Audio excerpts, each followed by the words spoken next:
Good morning, students. Today we'll start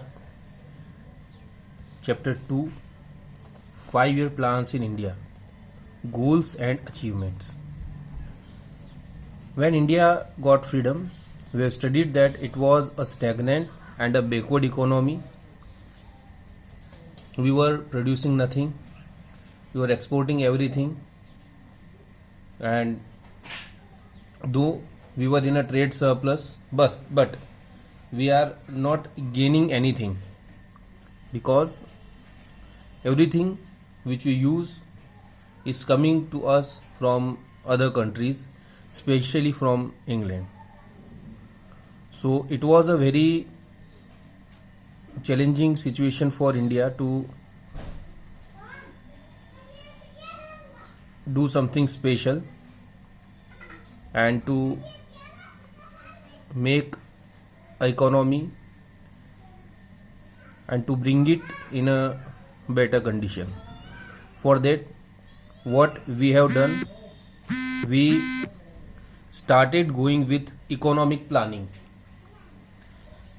Economic planning is a system under which a central authority like Planning Commission in India sets a set of targets and specifies a set of program and policies to achieve those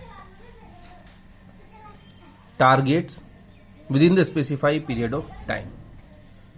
What do we understand by economic planning? It is a system in which we form a central authority, just like if we talk about India, we have Planning Commission in India. So we establish a institution, the central authority. What this central authority do? They sets a set of target. What they do? They sets a set of target. They make targets and then specific a set of program. After making the target, they specify a program and policies so that they can achieve those targets which are set by them, and that is to be done within a specific period of time. If Indian context we say, then the Planning Commission is an authority which set goals, which set targets and make a set of program and policies to achieve the targets within 5 years, because in every 5 years we reconstruct the Planning Commission.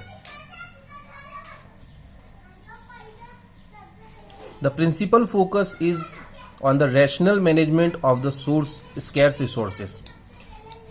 In India, as Planning Commission was working, what we were focusing on the rational management of the scarce resources. It means the scarce resources.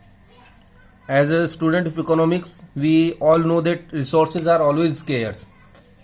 So these scarce resources should be rationally managed so that everyone can get benefit of these resources. They does not concentrate in single hand, and these are optimally utilized for the social welfare, and with that the GDP growth is also maximized. So with this target we have established Planning Commission in India. What Planning Commission itself says about the construction of Planning Commission is that economic planning means utilization of country's resources in different development activities in accordance with national priorities. What they say, that the economic planning means utilization of country's resources. By economic planning, we utilize country's resources by different development activities.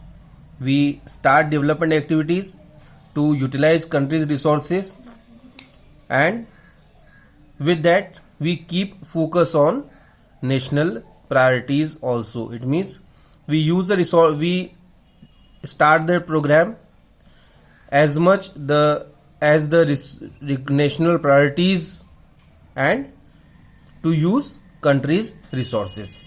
So with this, what the Planning Commission in India do, they keep and focus on national priorities, they start the development program, and with all that they utilize the country's resources in a appropriate way. So with all these targets, we have set it up Planning Commission in India. It became a reality in 1950 under the chairmanship of Professor P.C. Mahalanobis. It was working till 2015. In January 2015, it was replaced by Niti Aayog. Now we don't have Planning Commission in our country. Now our country is, our plan for India's development are made by Niti Aayog. And what is their target? Their target is to make such policies that accelerate the pace of growth. Now, as we set up the Planning Commission in India, it was a very big question for everyone, that why do we need planning in India?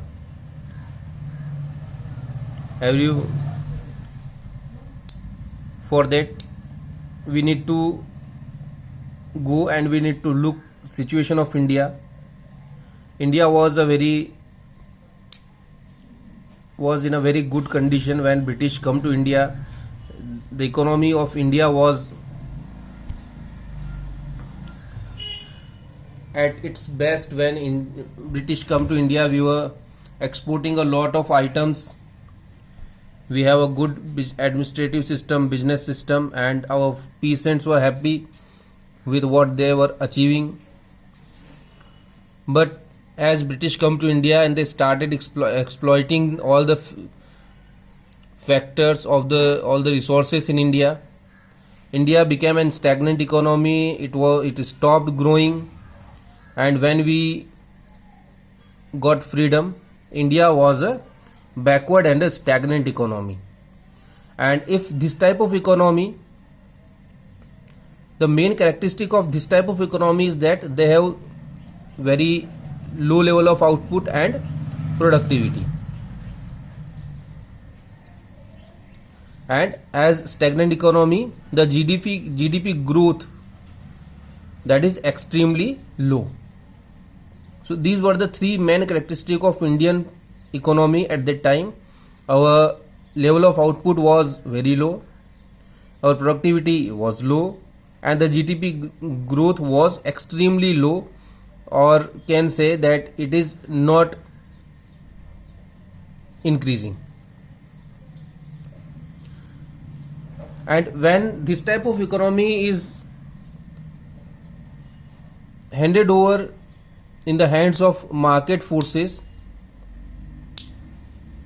then what happens, that the country gets the development, but the path of development get distracted, and the main objective, that is the social welfare, got disturbed. The resources that are concentrated in some hands, in the hands of the rich society section of the society, and the poor do not get benefit of the development which country is achieving. So as our government want to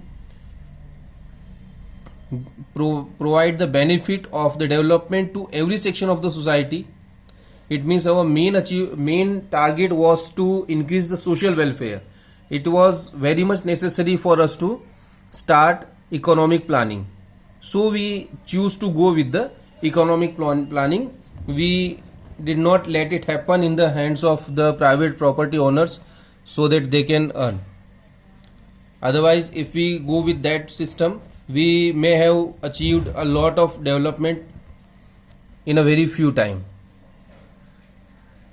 or a very less time. But our target was to give social welfare, so that for that we need to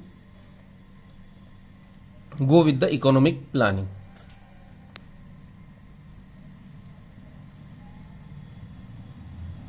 When we started planning, the planning commission said that we will be making plans in such a way that we get the development, we achieve the development, and we sustain the development. So for that we have planned in two ways. First, directive planning, and then the comprehensive planning.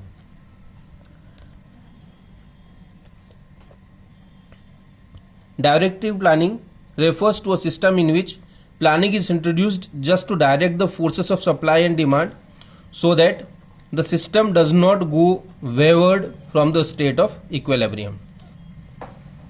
In such a planning, there is no direct participation of the state in the process of growth. This is a way to achieve planning with development, growth with a good speed. What the planning commission done? They just directed the forces of demand and supply. They given direction to these forces so that, and direction are there for, because the system for which we are working do not go wayward, do not distract from its way. It means people do not start earning a lot and some section do not go behind. So everyone get the proper benefit of the growth of the country.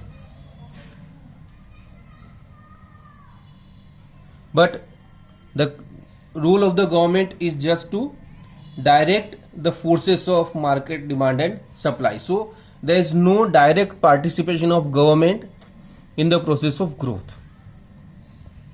What they do, they just make a set of do's and don'ts, what they need to do, what they cannot do, and all other things that are left in the hands of the capitalistic people. In this type of planning, we get the development, we get the growth quickly. So this was to get the growth quickly.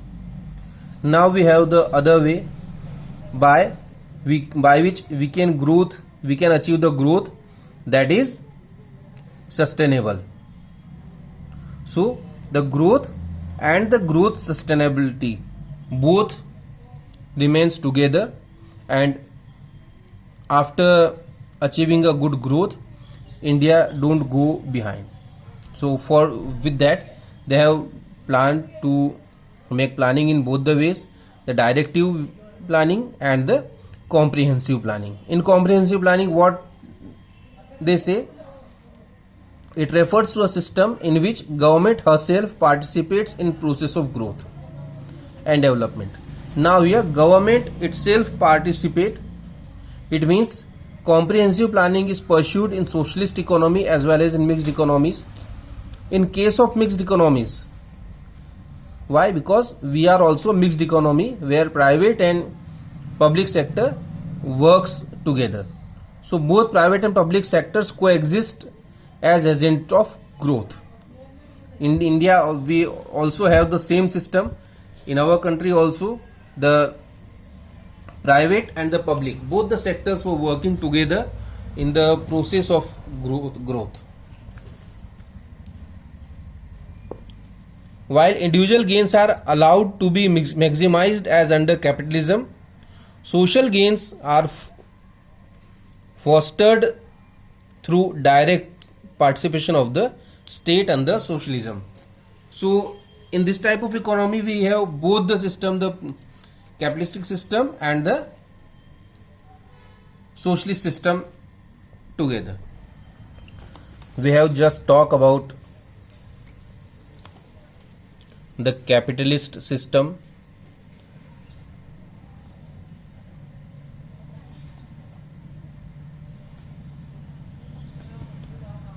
the socialist system,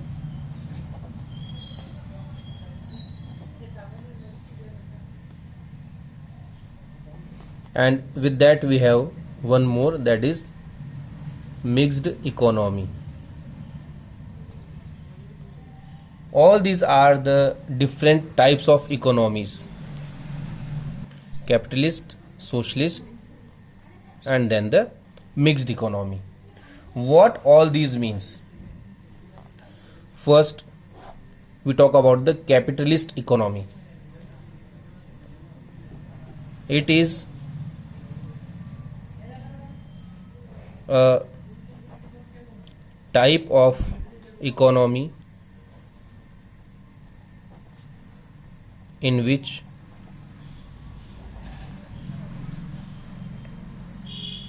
means of production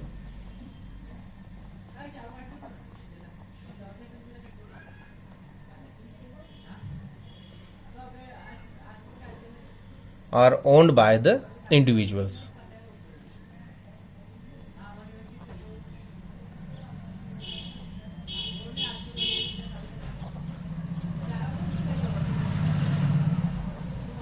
It means the individual person can start the production activity.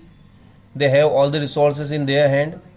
They can maximize their profit by any mean, and what the role of government remains is to provide them the security and the law and order. And in production, the government's role is very much limited to the defense sector. All other sectors rests in the hand of private property or private entrepreneurs. This is called the capitalist economy. In this type of economy, country achieve growth very fast, but this type of economy is not good for social welfare, because the resources are rest in the hand of some people, not in the hands of everyone. So this is good for the country's growth. The demand always increases in this type of economy, but this is not good if you have a lot of people poor in your country, because it widens the gap between the rich and the poor. Then there is another type of economy, that is called the socialist economy. In this type of economy,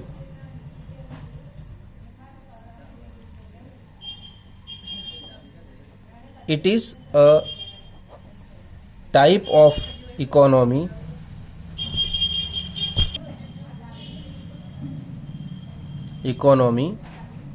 in which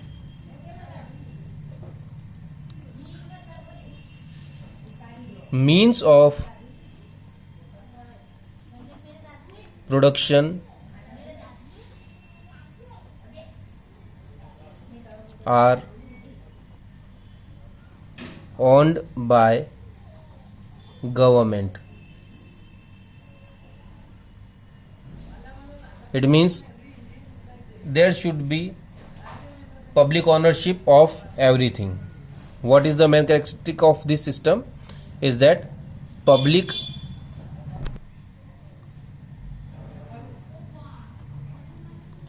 ownership of resources.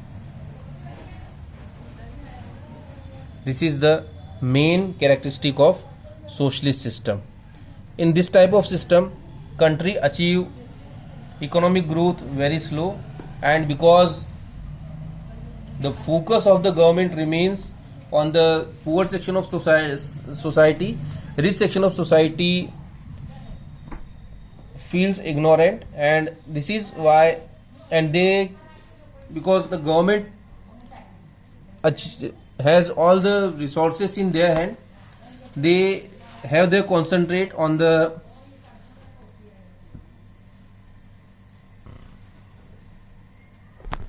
development of poor. So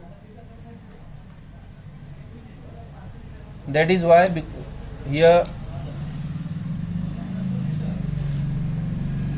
the country do not get the benefit of growth as much they can get. In this type of economy, there is no view of maximizing the profit. They work for the maximization of social welfare. Then we have economy that is called the mixed economies. In mixed economy,